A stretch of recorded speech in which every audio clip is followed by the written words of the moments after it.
विरक्तो वैष्णवो विप्रो देश काल विशुद्ध के दृष्टांत कुशलो धीरो वक्ता कार्योति निस्पृहा। वक्ता कैसा होना चाहिए? सबसे पहले वक्ता के लक्षण बताते हैं। विरक्त होना चाहिए। विरक्त कहने का भाव है विगतो रागः विरक्ता, जो राग द्वेषादि से षडूर्मियों से रहित है वह विरक्त है। ठीक ना? वो विरक्त है। जिसमें छल प्रपंच नहीं है, पहला लक्षण वो विरक्त है। इसलिए कहते हैं विगतो रागः विरागा।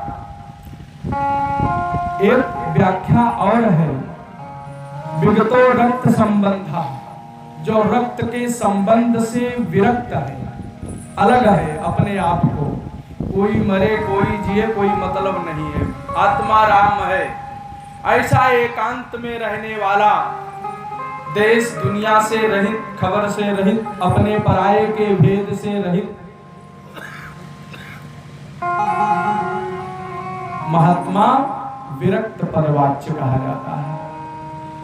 तो कैसा हो? पहला लक्षण विरक्त हो, वैष्णव हो।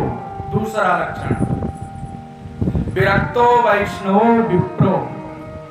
तीसरा लक्षण ब्राह्मण हो। जब भागवत कथा श्रवण करना है, विशेष करके अपने आत्म कल्याणार्थ अथवा पितरों के कल्याणार्थ, तो हाँ, ब्राह्मण गुरु की आवश्यकता होती है। विप्र। तो विप्र कौन है? जो कथा सुना करके, जो भगवान के पावन में मंगल में चरित्रों का ग्रहण करके, चरित्रों का गान करके, कथन करके आपके हृदय को, आपके मन को, आपकी बुद्धि को, आपके चित्त को भगवत रस से परिपूर्ण कर दे, प्रेम से परिपूर्ण कर दे, वास्तव में वो विप्र है। इसलिए विशेषेण प्रातिपूरयति विप्रः। विरक्तो वैष्णवो विप्रो वेद शास्त्र विशुद्धिकृत दृष्टांत कुशलो धीरः वक्ता कार्योति निष्क्रियः। तीसरी बात है कि जन्मना ब्राह्मणो गेयः संस्कारात् द्विज उच्यते। जन्मना ब्राह्मणो गेयः, जो जन्म और कर्म से ब्राह्मण है,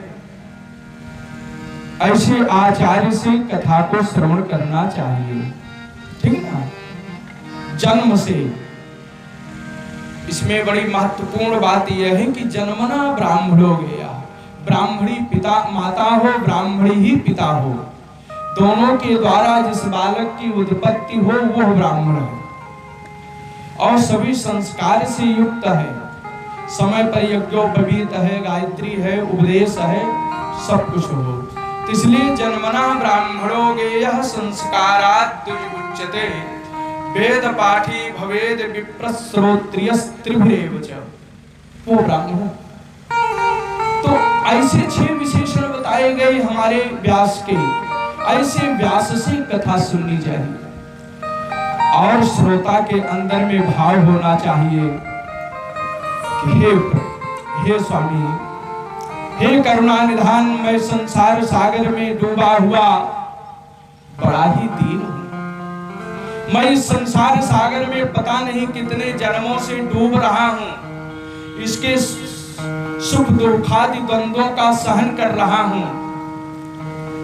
इसलिए मैं बहुत दीनहीन हूं।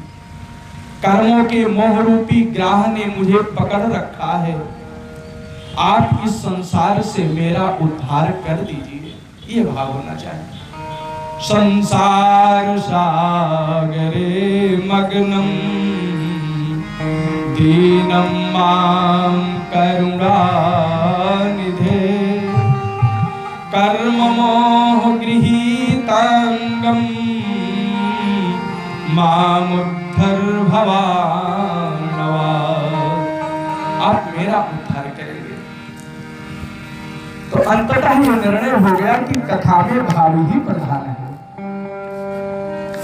इस दिव्य भावना के साथ श्रीमद्भागवतस्यापि ततः पूजा प्रयत्नतः कर्तव्या विधिना प्रीत्या धूप दीप समन्विता। भागवत आदि की पूजा करके हमको बैठना चाहिए। तो कहने का भाव है, हम जितने भी घर के सदस्य हैं सबके सब प्रेम मूर्ति, प्रेमावतार, प्रेम स्वरूप श्रीमन नारायण की सतत सानिध्य का अनुसंधान करते हुए एक एक शब्द को पीना चाहिए, श्रवण करना चाहिए। और असमय में आप मार्केट दौड़ते रहेंगे तो आप तो मुख्य उद्देश्य से वंचित रह जाएंगे। ये बात है। इसलिए भवार्णवाद शब्द है कि मैं भवसागर से मेरी मुक्ति हो। भवः संसारः एव अर्णवः, भवः संसारः एव अर्णवः सागरः तस्मात् संसार सागरात्। मृत्यु संसार सागरात्। इस संसार सागर से, मृत्यु रूपी संसार सागर से मेरा कब उद्धार होगा? बहुत दिनों के बाद मुझे यह सुयोग्य यह समय प्राप्त हुआ है, अतः आप मेरा उद्धार करें, उसमें विलंब न करें। ये भाव होना चाहिए। इसलिए बड़े प्रेम और श्रद्धा के साथ हम सब इस भागवती गंगा में गोता लगाते हुए भगवान की ओर चलते हैं और विराजमान रहते हैं। बोले कृष्णचंद्र भगवान की जय जय श्री राधे।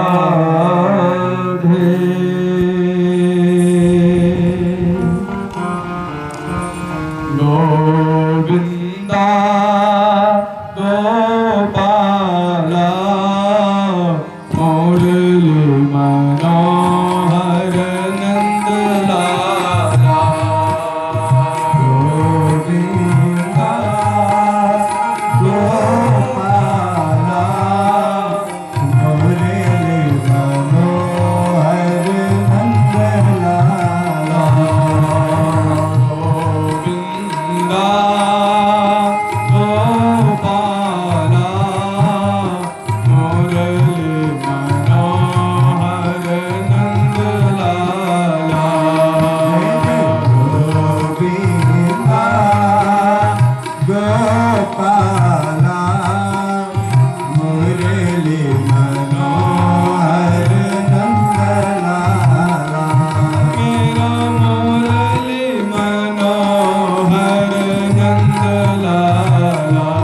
मेरा मुरली मनोहर नंद लाला। मेरा कुंवर कन्हाई नंद लाला। मेरा कुंवर कन्हाई नंद लाला। मेरा कुंवर कन्हाई नंद लाला। मेरा कुंवर कन्हाई नंद लाला। गोविंदा गोपाला मुरली मनोहर नंद लाला। गोविंदा गोपाला मुरली मनोहर नंद लाला।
ले नंद लाला चरणों में बसा ले नंद लाला चरणों में बसा ले नंद लाला गोविंदा गोपाला मुरली मनोहर नंद लाला गोविंदा गोपाला मुरली मनोहर नंद लाला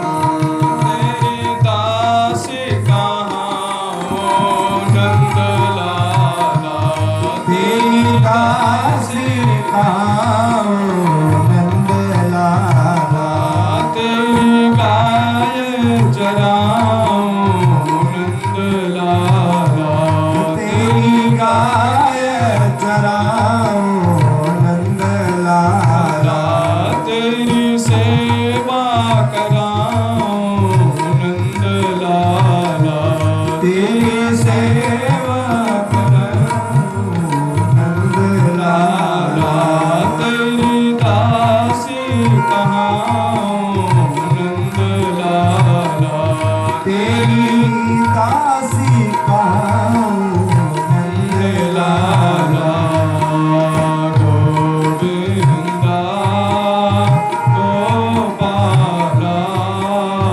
मुरली मनोहर नंद लाला जय गोविंदा गोपाला मुरली मनोहर नंद लाला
तेरी दासी कहाँ नंद लाला तेरी दासी कहाँ नंद लाला तेरी किंकरी कहाँ नंद लाला तेरी किंकरी कहाँ नंद लाला तेरी आरती उतारो नंद लाला तेरी आरती उतारो नंद लाला तेरी आरती उतारो नंद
कृष्ण भगवान की, पूज्य गुरुदेव भगवान की।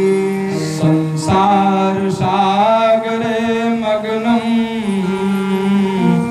दीनं मां करुणानिधे, कर्म मोह गृहीतांगं मामुद्धर भवार्णवात्।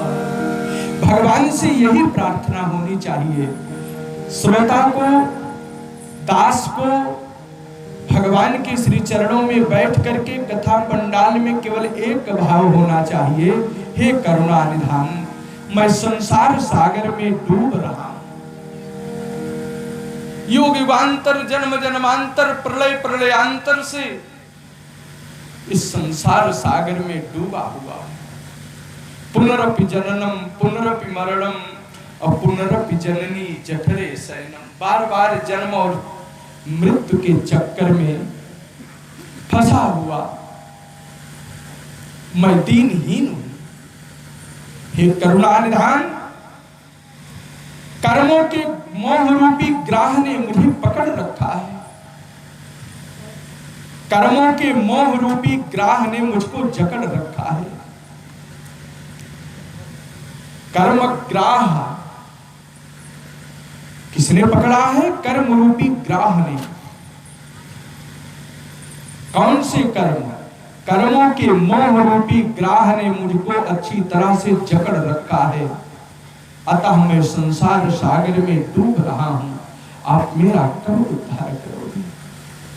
भाव यही हो, प्रभु मैं आपका सेवक बन जाऊं, आपका पुजारी बन जाऊं, आपका साधक बन जाऊं, मेरा जीवन आपसे संबंधित जीवन हो जाए।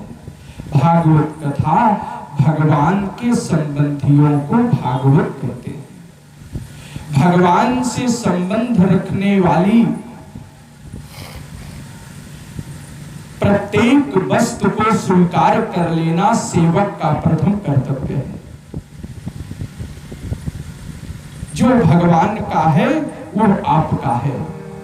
जिसको भगवान अपना ले वो हमारा है। इसलिए भागवत में भगवान के संबंधियों की कथा है। बड़े बड़े अमलात्मा, विमलात्मा, संतजन, योगीजन इस भागवत में रमण करते हैं। अतः रमण करने वाले उन महात्माओं का जो पावन चरित्र है, जो भगवान से संबंध रखने वाली गाथाएं हैं, चरित्र हैं, वो भागवत है। तो हमने समझ लिया कि संसार सागर से उद्धार प्राप्त करने के लिए हम किसके पास हमको जाना है? भगवान के पास हमको चलना है। भगवान का अभिनंदन करना है, भगवान का वंदन करना है। चूंकि इस असार संसार में, इस असार संसार में विषय रूपी विष की आसक्ति के कारण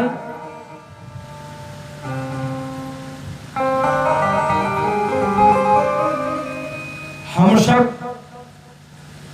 विषाक्त हो चुके हैं। विषय रूपी विष की आसक्ति के कारण व्याकुल बुद्धि वाले होकर के संसार में भ्रमण कर रहे हैं। इसलिए हमारे महात्माकार विशेष करके लिखते हैं महात्मा में, हे संसार में विषय रूपी विष की आसक्ति के कारण व्याकुल बुद्धि वाले पुरुषों, अपने कल्याण के लिए क्षण मात्र भर भी ये सुख कथा रूप अनुपम सुधा का पान करोगे तो हे प्यारे भाइयों, निंदित कथाओं से युक्त कुपथ में व्यर्थ ही क्यों भ्रमण कर रहे हो? आपका उद्धार हो जाएगा। असार संसारे विषय विष संगाकुल धिया क्षणार्धम क्षेमार्थम पिबत शुक गाथा तुल सुधाम किमर्थं व्यर्थं भो व्रजत कुपथे कुत्सित कथे परीक्षित साक्षीय श्रवणगत मोक्त्युक्ति कथने। क्षण मात्र के लिए आप बैठ करके यदि उस कथा का हम हृदयंगम कर लें तो हमारा कल्याण हो जाता है। इसलिए कुत्सित कथा को, सांसारिक कथा को पीने के लिए क्यों भ्रमण कर रहे हो? जब यह अवसर हमारे घर में प्राप्त हो गया है तो इस कथा को हम श्रवण करने के लिए सतत प्रयत्नशील हो। विषय विष संगाकुलधिया विषय एव विषाः तेषां संगः तेन आकुलः व्याकुलः धीर्ये शान्ते। उन विषयों से जिनका चित्त हमेशा के लिए व्याकुल हो चुका है, अपने आप को खो चुका है, चित्त भ्रमित हो चुकी है, ऐसे अतुलम सुधाम श्रीमद् भागवतम कथामृतम एव, इस कथामृत को पी करके अपना जीवन क्यों नहीं बना लेता है? बनाना चाहिए। कुत्सित कथे जो मोह का बंधन देने वाली बेकारी की जो कथाएं हैं उसमें हमारा चित्त क्यों जाता है? नहीं। यस्य श्रवणेन गता प्राप्ता मुक्ति तस्याः कथनेन प्रतिपादनेन। उस कथा को श्रवण करने में, कहने में आप क्यों व्यस्त नहीं हो रहे हो? इसलिए सबसे प्रथम जीवन का उद्देश्य भागवत के लिए यही होना चाहिए कि हमारा मन माधव के श्री चरणों में चले। इसलिए कल महात्मा की कथा में हम सब भक्तों ने विश्राम किया था, प्रेम से श्रवण करते हुए महात्मा ज्ञान में विश्रामस्थ को प्राप्त हो चुके हैं। संप्रति श्रीमद् भागवत कथा मूलतः रूप में प्रारंभ हो रही है और प्रथम स्कंध के प्रथम अध्याय के प्रथम श्लोक में श्री व्यास जी के द्वारा परमपिता परमात्मा जीवन सार सर्वस्व के चिन्मय स्वरूप का प्रतिपादन करते हुए, ध्यान करते हुए आगे बढ़ते हैं। आइए संक्षिप्त में चलते हैं, श्रवण करते हैं। हम ऐसे परमपिता परमात्मा श्रीमन नारायण भगवान को ध्यान करते हैं। जन्माद्यस्य यतोऽन्वयादितरतश्चार्थेष्वभिज्ञस्वराट्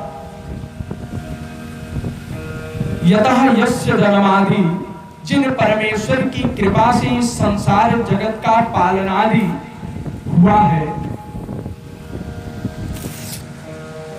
वह कच्छपावतार भगवान के आधार रूप पृथ्वी पर इस संसार का सृजनादि हुआ।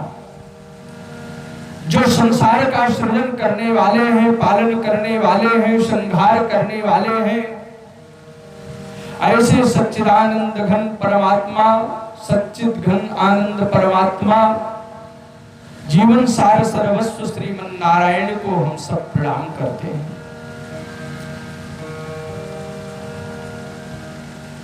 और बताऊं आपको, जिन्होंने कृपा करके संकल्प मात्र से ब्रह्मा को वेद ज्ञान प्रदान किया है, उन परमात्मा का हम ध्यान करते हैं। जिनके विषय में बड़े बड़े अमलात्मा, विमलात्मा, संत जन, विद्वान जन मोहित हो जाते हैं। वेद भी नेत नेति कहते कहते थक जाता है, लेकिन उस असीम परम पिता परमात्मा का साक्षात्कार नहीं हो पाता है। उस निराकार निर्गुण स्वरूप का, उस सगुण साकार सच्चिदानंद घन स्वरूप का दर्शन नहीं हो पाता है, प्राप्ति नहीं हो पाती है। हम ऐसे परब्रह्म परमात्मा का ध्यान करते हैं। तेजोवार मृदां यथा विनिमयो यत्र त्रिसर्गो मृषा धाम्ना स्वेन सदा निरस्तकुहकं सत्यं परं धीमहि। जल में थल का, थल में जल का भ्रम जिसकी माया से होता है, उन मायापति भगवान को हम सब प्रणाम कर रहे हैं।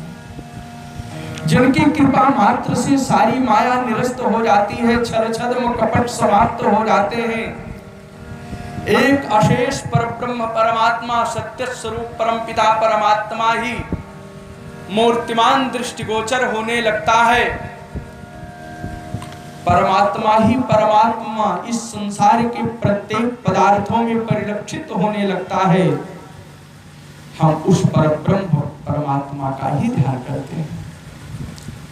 ये भागवत, इसलिए भागवत में महाराज जी विशिष्ट रूप से परमात्मा का ही गुणगान किया गया।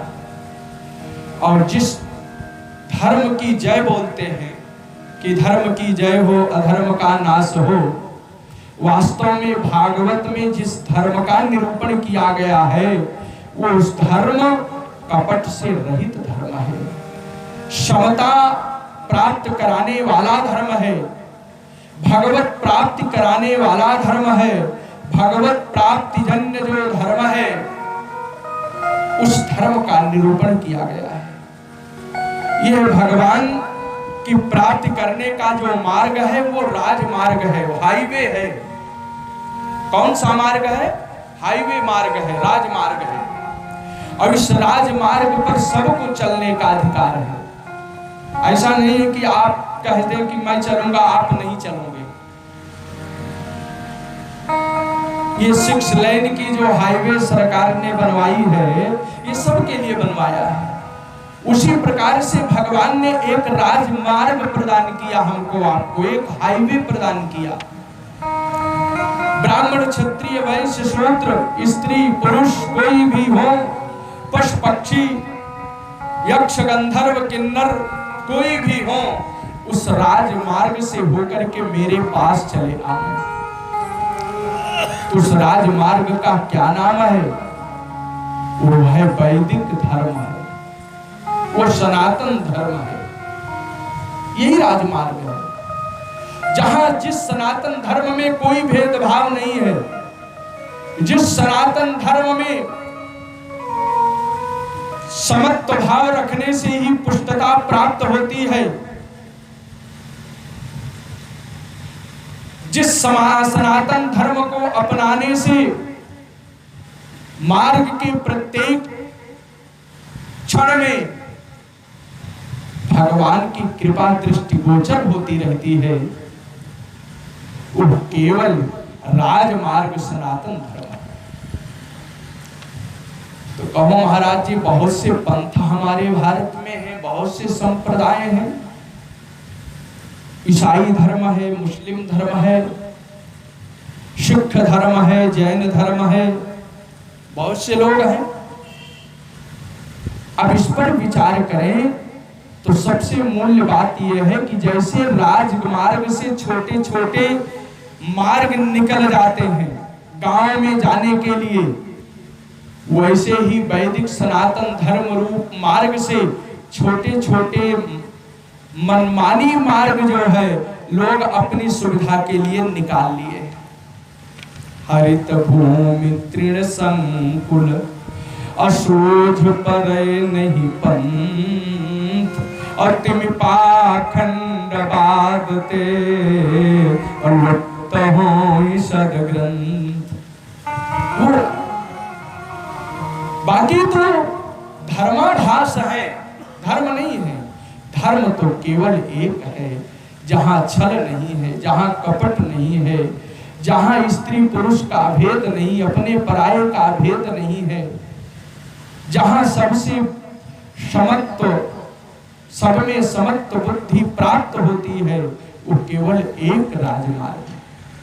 इसलिए धर्म प्रोज्झित कर्तव्योत्र परमो निर्मत्सराणाम शताम। किसके द्वारा ये धर्म सेवन किया गया? निर्मत्सराणाम शताम, जो मत्सर रहित है, जो ईर्ष्या द्वेष से रहित है, ऐसे संतों के द्वारा, ऐसे कथा प्रेमियों के द्वारा, ऐसे भागवत वृंदों के द्वारा उस धर्म का सेवन किया जाता है, उस राजमार्ग की सुरक्षा की जाती है। राजमार्ग की सुरक्षा करने वाले ऐसे नहीं हैं, अरे गैरू से सुरक्षा नहीं होती है। तो इस राजमार्ग की सेवा करने के लिए, सनातन वैदिक धर्म की सेवा करने के लिए, हमारी आर्य सभ्यता की सेवा करने के लिए तो कोई आर्य पुरुष ही होना चाहिए, कोई श्रेष्ठ महात्मा ही होना चाहिए। तो उसकी पहचान क्या है? उसमें छल न हो, उसमें द्वेष न हो, उसमें पाखंड न हो, सेवा भाव हो, स्वतंत्रता का भाव ना हो, परतंत्रता का भाव। बहुत से लोग कहते महाराज मैं स्वतंत्र हूं, हमारा कौन क्या कर लेगा, कहते हैं कि नहीं कहते? लेकिन स्वतंत्र नहीं होना चाहिए। स्वतंत्र तो केवल एक है, स्वतंत्रता करता, करता ही स्वतंत्र होता है, करने वाला ही स्वतंत्र है। अब करता कौन है? करता तो केवल एक ईश्वर है, वो करता है, वो स्वतंत्र है। तो जीव तो हमेशा परतंत्र है। पर बस जीव स्वस भगवंता, पर बस जीव स्वस भगवंता, पर बस जीव स्वस भगवंता, पर बस जीव स्वस भगवंता। जीव अनेक एक श्रीकंता, जीव अनेक एक श्रीकंता, जीव अनेक एक श्रीकंता, जीव अनेक एक श्रीकंता। सब कर परम प्रकाशक जोई, सब कर परम प्रकाशक जोई, सब कर परम प्रकाशक जोई, सब कर परम प्रकाशक जोई। राम अनादि अवधपति सोई, राम अनादि अवधपति सोई, राम अनादि अवधपति सोई, राम अनादि अवधपति सोई। कहने का भाव है उस राजमार्ग पर, वैदिक धर्म सनातन धर्म पर चलने वाला और उसकी सुरक्षा करने वाला कोई संत होता है, कोई धर्मावलंबी ही उस धर्म की रक्षा करता है। वेद्यं वास्तवमत्र वस्तु शिवदं तापत्रयोन्मूलनम।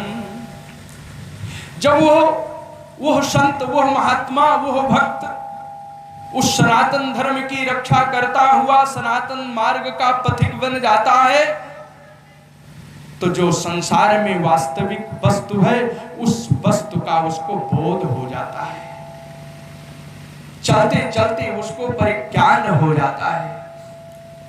बिना राजमार्ग पर चले हम अपनी गंतव्य यात्रा को पूर्ण नहीं कर पाते हैं, नहीं कर पाते हैं। उसी प्रकार से जब तक वैदिक आर्य सनातन धर्म पर धर्म के हम पथिक नहीं बन जाएंगे, तब तक परमात्मा के धाम को नहीं प्राप्त होंगे। तो वास्तविकता जो तत्वार्थ है, जो परम तत्व है, उस तत्व वस्तु का, चिन्मय वस्तु का परिज्ञान तभी होता है जब हम अधिगत परमार्थ के पथिक होते हैं। श्रीमद् भागवते महामुनि कृते किं वा परैरीश्वरः, कोई और है तो कहा एक ही बात है इस सनातन धर्म में, कलयुग में, कि सब कुछ छोड़ करके भगवान कथा के रसिक बन जाओ। भगवान को बांधने की एक ही रस्सी है, वो प्रेम रूपी रस्सी है। लेकिन वो रस्सी कथा श्रवण के माध्यम से जो प्राप्त होने वाली है, उसी से भगवान बंधन में आते हैं, अन्यथा भगवान बंधन में आने वाले नहीं है। कथा श्रवण रूपी जो रस्सी है, उस दृढ़ रस्सी से, मजबूत रस्सी से उस परम पिता परमात्मा को बांध लो। एकमात्र यही उपाय है, दूसरा कोई उपाय नहीं है। यह सुनिश्चित हो गया कि भगवान बंधन में आएंगे तो कथा श्रवण से बंधन में आएंगे, यह निश्चित हो गया। जब ऐसा निश्चित हुआ, सत्यो हृदयवरुद्धते त्रिकृतिभिः शुश्रूषभिस्तत्क्षणात्, कहा महाराज कितना समय लगेगा? कहा कोई समय नहीं लगेगा, तत्क्षणात्। जो ही आपने कथा श्रवण करने के लिए चित्त बनाया, मन बनाया, बैठे सब कुछ छोड़ करके, माताएं घर के काम को छोड़ करके कथा स्थल में बैठ गईं, आप सब अपने कार्यों को छोड़ करके बैठ गए, दत्त चित्त हो गए। भगवान विलंब नहीं लगाते हैं, तुरंत आकर के आपके चित्त में बैठ जाते हैं। क्योंकि भगवान के गुणानुवाद जहां होते हैं, जहां श्रवण किए जाते हैं, परमात्मा वहीं पर विराजमान होते हैं। नाहं वशामि वैकुंठे योगिनां हृदयेन च मद्भक्ताः यत्र गायन्ति तत्र तिष्ठामि नारद। भगवान कहते हैं श्री नारद जी, मैं वैकुंठ में नहीं रहता हूं, मैं बड़े बड़े योगियों के हृदय में भी नहीं रहता हूं। तो श्री नारद जी ने पूछा, प्रभु आपका निवास कहाँ है? तो कहा मेरे भक्त मेरी कथा का गान जहां करते हैं, मैं कथा श्रवण करने वाले उन प्रेमी भक्तों के हृदय में आकर के बैठ जाता हूं, मैं उनके हृदय में बैठ जाता हूं। यही तो भक्ति महारानी ने कहा, भगवान भक्तों से पूछा, महात्माओं से भक्ति ने पूछा कि मैं कहां रहूं, मैं कहां जाऊं, मेरे लिए कोई रहने का स्थान बता दो, मेरे लिए कोई स्थान, उचित स्थान बता दो, जिस स्थान पर मैं रह सकूं, मेरी सुरक्षा हो सके। तो संतों ने बड़े भाव से कहा, हे देवी, आपके लिए तो केवल एक स्थान है, जो सब कुछ छोड़ करके भगवान के कथा में दत्त चित्त हो चुके हैं। बस चली जाओ ख्योराजपुर में, पांडे जी के यहाँ कथा हो रही है, और उनकी कथा में श्रोताओं के हृदय में तुम बैठ जाना, ठीक ना? बैठ जाना, प्रेम से आ जाना। ननर्तमध्ये त्रिकमेव तत्र भक्त्यादिकानां नटवत्सु तेजसाम् अलौकिकं कीर्तनमेतत् वीक्ष्य हरे प्रसन्नो विवचो ब्रवीत ततो। जब भक्ति रानी सबके हृदय में आ गई और प्रहलाद उद्धव आदि जब ये सब भक्तिमय होकर के कीर्तन करने लग गए पंडाल में, तो भगवान ने वैकुंठ धाम को भी छोड़ दिया और वो भी आकर के भक्त के हृदय में बैठ गए। भाई जब भगवान की परम प्रेयसी भक्ति भगवान को छोड़ करके भगवान के भक्त के हृदय में विराजमान हो रही है, तो आप यहाँ बैठ करके सोचे भगवान तब कहाँ रहेंगे। भगवान भी भक्ति से संबंधित होने के कारण भगवान भी जहां भक्ति रहती है वहीं आकर के बैठ जाते हैं, वहीं बैठ जाते हैं। क्योंकि भक्ति सुताभ्याम सहरक्षिता सा शास्त्रे स्वकीये पितदा सुकेन अतो हर भागवतस्य सेवनात् चित्तं समायाति वैष्णवानां चित्तं समायाति वैष्णवानां। जब भागवत का गान होने लगा तो भक्ति और भगवान भक्त के हृदय में आकर के बैठ गए।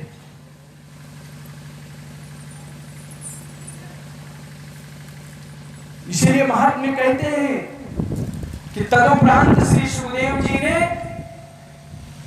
भक्ति को उसके पुत्रों के सहित अपने शास्त्र में स्थापित कर दिया। इसी से भागवत का सेवन करने से श्री हरि वैष्णव के हृदय में तत्काल आकर के विराजमान हो जाते हैं, विलंब नहीं करते हैं। क्योंकि सुखदेव भगवान के द्वारा इस भागवत ग्रंथ में, भागवत कथा में, भगवती वार्ता में प्रतिष्ठा की गई है।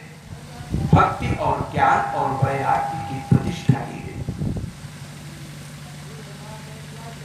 क्योंकि जहां भगवान की कथा है वहां दरिद्रता नहीं रहती है, दरिद्रता समाप्त हो जाती है। दारिद्र्य दुःख ज्वरदाहितानां माया पिशाची परिमर्दितानां संसार सिंधौ परिपातितानां क्षेमाय वै भागवतं प्रगर्जति। सबके कल्याणार्थ भागवती कथा को गर्जना करें। इसलिए सद्यो हृद्यवरुध्यते प्रकृतिभिः शुश्रूषभिस्तत्क्षणात्। भगवान आकर के विराजमान हो जाते हैं। अब याद करना है कि भागवत को सुनना ही नहीं है, भागवत को पीना है, सुनना ही नहीं है। अब तक तो आपने सुना, अब सुन करके क्या करेंगे? इसको पीना है। प्रायः जल पिया जाता है, दूध पिया जाता है, रस पिया जाता है, और कथा तो श्रवण की जाती है, कथा तो नहीं पी जाती। पीने की वस्तु, लेकिन पीने की वस्तु है। कैसे है कि जब हम प्रेम से कथा को सुनते हैं, सुनते सुनते भाव विह्वल हो जाते हैं, दत्त चित्त हो जाते हैं, हमारा मन, हमारी इंद्रियां इधर उधर भ्रमण नहीं करती हैं, हम भगवान में कथा के माध्यम से डूब जाते हैं, तो जो भगवान की कथा है वो श्रवणेंद्रियों के माध्यम से वो हमारे हृदय में आकर के विराजमान हो जाता है, हमारे हृदय में विराजमान हो जाता है। यानी कथा को, सुनी हुई कथा को हम केवल इस कान से सुनकर के इस कान से निकाल दे तब तो सुनना हो गया, लेकिन उसको सुन करके हृदय में धारण कर लें, इसी का नाम पीना है, इसी का नाम पीना है। वृंदावन में एक सेठ जी थे, एक कथा आती है, बता दें आपको।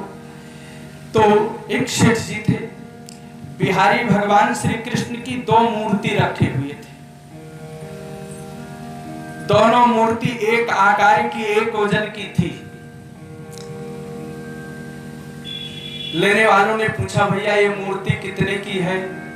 सेठ जी ने कहा, भैया पहली मूर्ति 10,000 की है।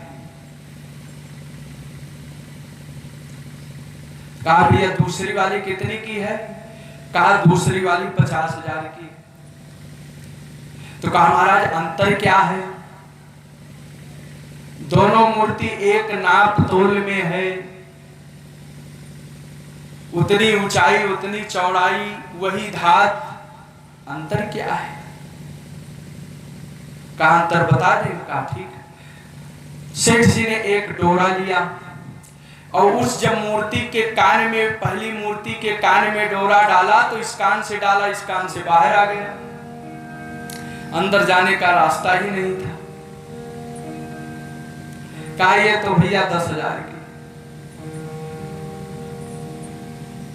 और दूसरे कान में, मूर्ति में जब कान में डाला तो बाहर न निकल करके सीधे अंदर चली गई। कहा ये 50,000 की।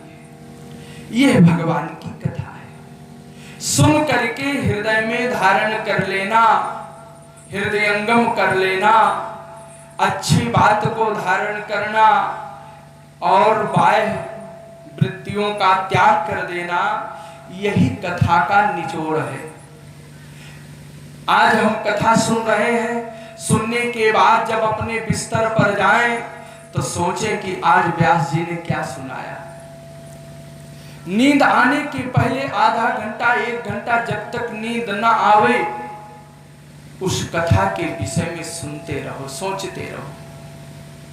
फिर सुना तो इसमें से कौन सी अच्छी बात हुई है जो मेरे लायक है, ये भाव होना चाहिए। तो इसलिए कथा का सारांश ये है, कथा का तात्पर्य है कि सुन करके उसको हम हृदय में धारण कर लें।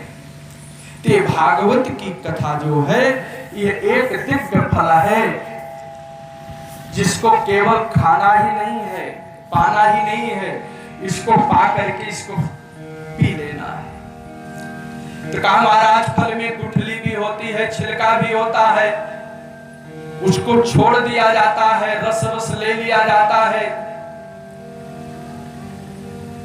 तो आचार्य श्री कह रहे हैं कि भागवत ऐसा फल है कि इसमें छिलका और गुठली नहीं है, प्रत्येक वस्तु इसमें रस ही रस है। इसके आदि से अंत तक मध्य में सर्वत्र रस ही रस है। एक एक अक्षर में, एक एक मात्रा में पर ब्रह्म परमात्मा का अनुसंधान हो रहा है, ब्रह्म रस टपक रहा है। ऐसे ब्रह्म रस से, ज्ञान रूपी रस से, वैराग्य रूपी रस से, भक्ति रूपी रस से परिपूर्ण जो भागवत की कथा है वो परमहंसों की कथा है। इसको छोड़ना नहीं चाहिए, प्रत्येक अंश को पान करना चाहिए। निगम कल्प तरोर्गलितं फलम शुक मुखादमृत द्रव संयुतम पिबत भागवतं रसमालयं मुहुरहो रसिका भुवि भावुका। हम इस संसार में भावुक होकर के प्रेम पूर्वक भगवान की इस कथा का पान करेंगे। श्री नैमिषारण्य की पावनी धरा पर सूत जी विराजमान है, व्यासोचित आसन पर विराजमान है, ब्राह्मणोचित आसन पर बैठ करके सूत जी कथा कह रहे हैं। शौनकादि ऋषियों ने सूत जी को प्रणाम करके अपने 6 प्रश्नों को रखा। गुरुदेव बताओ, हमारे 6 प्रश्न हैं कि शास्त्र का सार क्या है। पहला प्रश्न है कल्याण का मार्ग क्या है। दूसरा प्रश्न है कि शास्त्र का सार क्या है।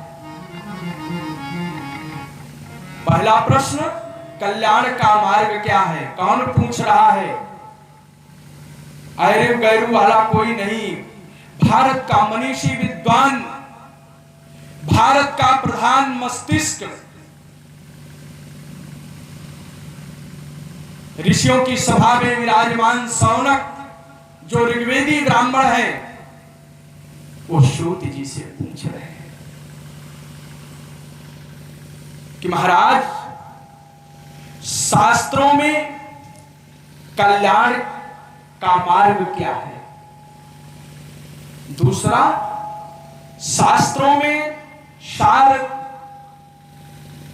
वस्तु क्या है, तत्व क्या है, आप हमको बताइए। भगवान के अवतार का प्रयोजन क्या है, ये तीसरा प्रश्न है। कहा चौथा भगवान के कर्म कौन कौन है। भगवान के कर्म बताओ हमको। बड़े विचित्र प्रश्न है। हम आप होते तो कहते भैया बढ़िया जन्म की कथा कहो जिससे नाचे कूदे। ये संतों का प्रश्न है, पूछ रहे हैं कि भगवान के कर्म कितने हैं। चौथा प्रश्न हो गया। पांचवें प्रश्न में सौनकादि ऋषियों ने कहा कि भगवान के अवतार कितने हैं, ये बता दो। 5 हो गया। छठवें प्रश्न में कह रहे हैं कि जब परमपिता परमात्मा द्वारिकाधीश श्री कृष्णचंद्र भगवान ने इस धराधाम का परित्याग करके स्वधाम गमन की यात्रा की, वैकुंठ की ओर चले, तो जिस धर्म की स्थापना भगवान मधुसूदन ने किया था, वो धर्म किसकी शरण में गया। क्योंकि भगवान के सामने ही कराल कलिकाल आ चुका था, इसलिए प्रश्न किया। ब्रूहि योगेश्वरे कृष्णे ब्रह्मण्ये धर्मवर्मणि स्वां काष्ठा मधुनोपेते धर्मः कं शरणं गतः। ये धर्म किसकी शरण में गया। अब सूत जी भगवान को प्रणाम करते हैं। सबसे पहले अपने गुरुदेव को प्रणाम करते हैं। हम गुरुदेव भगवान को प्रणाम करेंगे सब लोग। यम प्रव्रजंत मनुपेतमपेत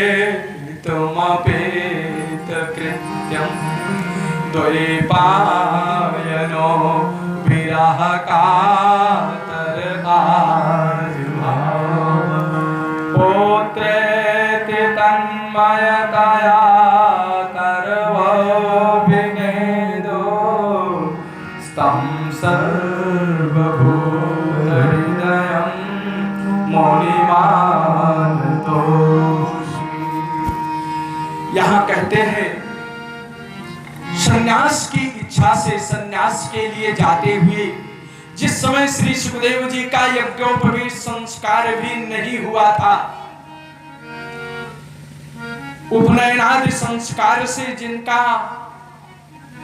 जीवन अभिरहित था, लौकिक वैदिक कर्मों के अनुष्ठान का अवसर भी उनको प्राप्त नहीं हुआ था, उन्हें अकेले ही संन्यास के उद्देश्य से जाते देख करके उनके पिता श्री व्यास जी विरह से कातर होकर के अपने पुत्र को पुकार रहे हैं, बेटा तुम कहां जा रहे हो। बड़े प्रेम से पुकार रहे हैं, जैसे हम आप गृहस्थ पुत्र मोह में पड़ करके अपने पुत्र को पुकारते हैं, उसी प्रकार से एक वात्सल्य पिता, कौन? भगवान वेद व्यास अपने